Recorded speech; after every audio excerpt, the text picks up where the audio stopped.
Friends, नमस्कार। और मैं स्मिता माथुर, मेरी यूट्यूब चैनल में आप लोग का बहुत बहुत स्वागत है। आज मैं आप लोग के लिए अपनी एक कहानी लेके आई हूँ जिसका नाम है टप टप।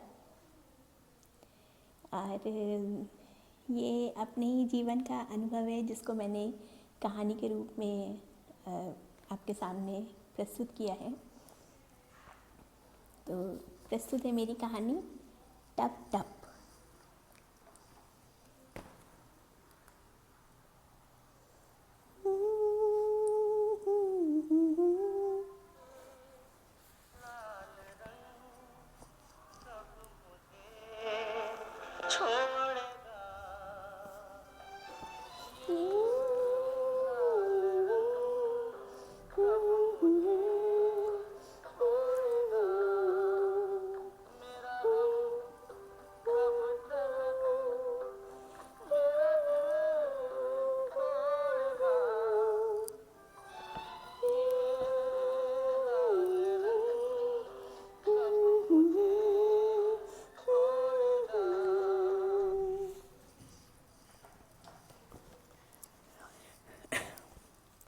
आज वॉश बेसिन साफ करते करते अचानक मेरी छोटी उंगली कट गई।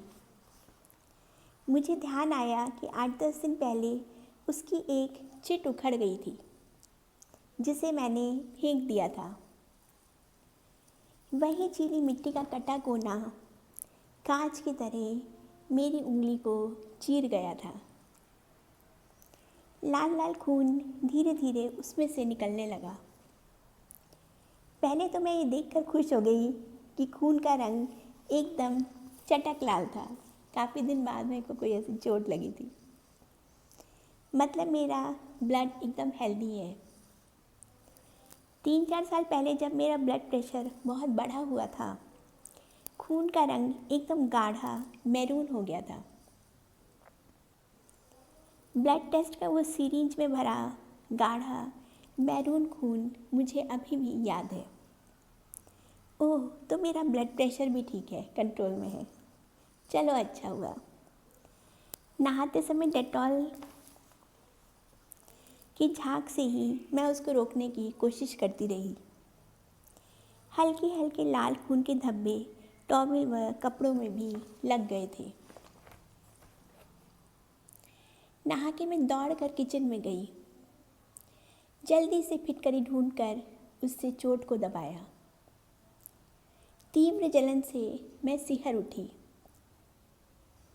लेकिन मैंने सुना था कि फिटकरी से बहता ब्लड रुक जाता है। लॉकडाउन के चलते अस्पताल भी नहीं जा सकते थे। ये बात होगी वही अप्रैल की। और मैं नहीं चाहती थी कि घर वालों को बताकर उन्हें अनावश्यक चिंता में डालें कि छोटी सी चोट है, कौन बताए। थोड़ी देर रुमाल से लपेट कर ही मैंने पूजा की और फिर उंगली को आटे की बनी छोटी सी टोपी पहना दी। शायद नेचुरोपैथी से ही मेरा ये खून बहना रुक जाए। आखिर अभी मुझे खाना भी तो बनाना था। अचानक मुझे 2 साल पुरानी घटना याद आ गई। मैं गुड़िया के पास नोएडा की सोसाइटी में थी। अचानक दोपहर 1 बजे के आसपास घंटी बजी। अरे, इस समय कौन आया होगा? नज़्मा और राधा दोनों ही काम करके चली गई थीं। दरवाज़ा खोला तो देखा नज़्मा अपनी दाहिने हाथ की अग्रिमा पहली उंगली को किचन के गंदे कपड़े से ढके खड़ी थी। अरे नज़्मा, क्या हुआ? अरे दीदी, ऊपर मैं लड़कों वाले घर में काम कर रही थी, वहीं मेरी उंगली कट गई। ओहो, आपके पास कोई दवा है? उन लड़कों से क्या मांगूं? आज तो उनके यहाँ पहला दिन है। बिटिया अचानक द्रवित हो गई। अरे दीदी, कितना गंदा कपड़ा लपेट रखा है, इसे हटाओ। कपड़ा हटाते ही उसकी उंगली से टपाटप खून टपकने लगा। गुड़िया झट दौड़ कर गई, उसके हाथ को डेटॉल के पानी से धोया, फिर नियोस्पिरिन छिड़क कर उस पर हैंडी प्लास्ट लगाया। दीदी अब काम पर मत जाओ, कटी उंगली में कैसे काम करोगी? अरे दीदी, हमारे हाथ तो आए दिन ही चाकू से कटते रहते हैं। अभी साबुन के पानी से 2-4 बर्तन धोएंगे, सब ठीक हो जाएगा। आधा काम छोड़कर भी तो नहीं जा सकती। और वो हड़बड़ाती हुई चली गई थी। हम उसको अवाक देखते रह गए थे। आज जब मेरी उंगली कटी तब मैंने उस दर्द को महसूस किया।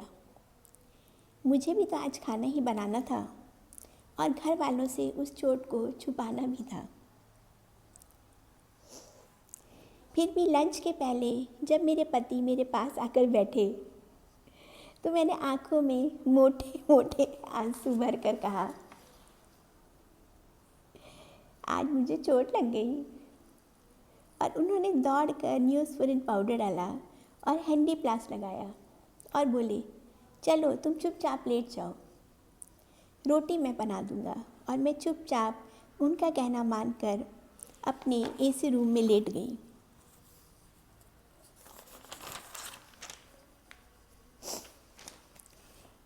आंखें बंद करते ही मुझे अपने बचपन की वो कटी उंगली भी याद आ गई।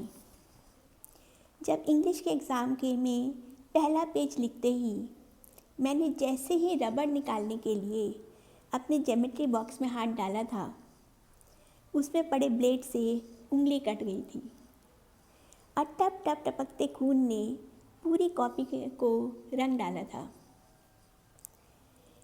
पूरा पेपर आते हुए भी मुझे एग्ज़ाम हॉल छोड़कर कॉलेज के अस्पताल में जाना पड़ा था और जीवन में पहली बार इंग्लिश के पेपर में फ़ेल होना पड़ा था। कुछ लिख ही नहीं पाए तो नेचुरल है कि मुश्किल से एक पैराग्राफ लिखा था पहले क्वेश्चन का और पूरा पेपर आता था, लेकिन उंगली कट गई तो कैसे एग्ज़ाम देंगे। तो बस पट्टी वट्टी बंधवा के घर आना पड़ा और उस एग्ज़ाम में फ़ेल हो गए थे, हाफ फेली में। अब मैं अचानक ही फिर से नज़्मा के बारे में सोचने लगी। नज़्मा को ये सुख कहाँ था? मेरे पति ने तो मुझे एसी रूम में लिटा दिया था, कहा था चुपचाप आंखें बंद करके लेट जाओ, चोट लग गई है। लेकिन इन लोग के भाग्य में ये सुख कहाँ? कौन उससे कहेगा कि तुम चुपचाप लेट जाओ, रोटी मैं बना दूँगा। उसे रोज़ उसी चोट में और कभी जाड़े में ठंडे से सूजी उंगलियों से दूसरों के घर खाना बनाना पड़ता है। मैं लेटे लेटे उसकी इस मजबूरी और समाज की विषमता के बारे में सोचती रही, जिसमें उनके हाथ पैर ही उनके हथियार और रोज़ी रोटी कमाने का साधन होते हैं। अगर उनके हाथ पैरों में कुछ हो जाए तो बहुत ही डिफ़िकल्ट होता है कि कैसे काम करें। बस ये मेरी एक छोटी सी कहानी थी कि शायद उस समय मैंने नज़्मा के दर्द को महसूस नहीं किया था। वो मेरे लिए मात्र एक घटना थी कि उसकी कैसे हेल्प कर दें। लेकिन जब मेरी खुद की उंगली कटी तब समझ में आया कि कितना दर्द होता है और उसके बाद जब आपके खून लगातार बह रहा है तो उसको रोक के काम करना कितना डिफ़िकल्ट है और किसी को पता भी ना चले। क्योंकि जब मैं आटा मान रही थी तब भी उसमें से हल्का सा ब्लड आ रहा था और उसके बाद भी मैंने आटा वाटा मान लिया था। तो ये है कि हम कह सकते हैं कि हम लोग बहुत भाग्यशाली हैं कि हम इतने अच्छे एनवायरनमेंट में रहते हैं और ज़रूरत पड़ने पे हमारे घर वाले हमारी मदद करते हैं, बाकी और हेल्पर्स भी हमारे लिए। लेकिन ये जो घर घर में सब जगह काम करने वाली लेडीज़ होती हैं, इनके तो अक्सर बर्तन साफ़ करते समय वो जो जूना होता है स्टील का, उससे हाथ कट जाते हैं, कभी चाकू से हाथ कट जाते हैं, कभी जाड़ों में उंगलियां सूज जाती हैं। उसके बाद भी वो लोग लगातार काम करते हैं क्योंकि छुट्टी भी नहीं ले सकते। छुट्टी लेंगे तो नेचुरल है कि उनको कुछ ना कुछ सुनना पड़ेगा। तो बस एक छोटी सी घटना थी जिसको मैंने कहानी के रूप में आपको सुनाया है और उस कहानी का नाम था टप टप। और बस मैं ऐसे ही अपने जीवन के छोटे छोटे अनुभव आपके साथ शेयर करूँगी और आपको अच्छे लगे तो प्लीज़ मेरी यूट्यूब चैनल को आप लोग सब्सक्राइब करिए और अपने फ्रेंड्स और अपने रिलेटिव्स के साथ शेयर भी करिए। चलिए, ओके, बाय, सी यू। और ऐसे ही कोई घटना आपको भी याद आए तो मुझे सुनाइएगा, तो मैं अपने यूट्यूब चैनल में उसको आपकी ओर से सुनाऊंगी। Okay, bye.